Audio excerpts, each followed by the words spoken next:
Hello guys and welcome back to Smart Space, the information technology blog forum. We're going to look at how to use the GPIO connectors to light up some LED and make some kind of LED stoplight. So if it sounds kind of cool to you, then stick around and I will show you how.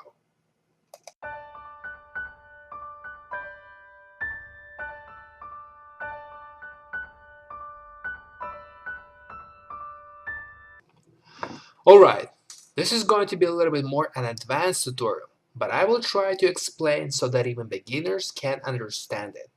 You're going to need to require some hardware components before you can actually proceed. But you know what? Feel free to watch a full tutorial to see if it's something that you might want to try, and you can always come back and watch later when you have all the hardware components in together. Most of these parts you can actually buy online, so it's not going to make you any problem to find them out. And I actually provide some links where you can get them in the description below.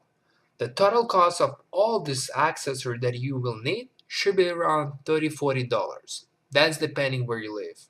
So here's the full list of accessories that you will need for this type of project.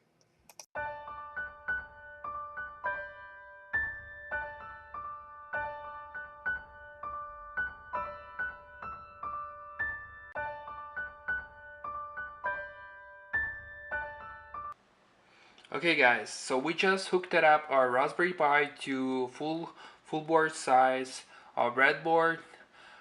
We just hooked it up two jumper wires, one LED bulb, and one resistor.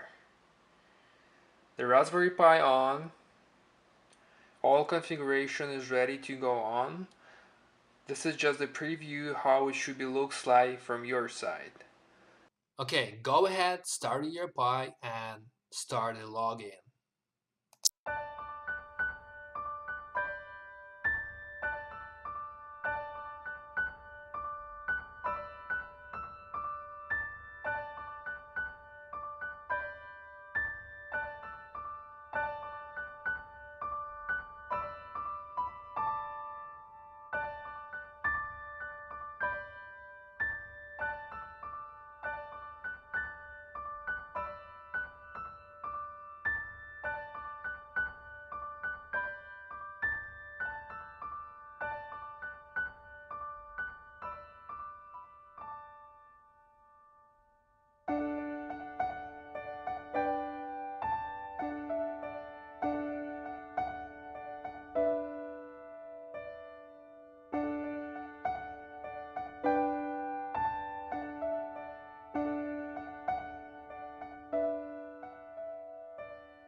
Okay guys, that was a part 1 of GPIO project with a Raspberry Pi, and I'll see you guys in the part 2.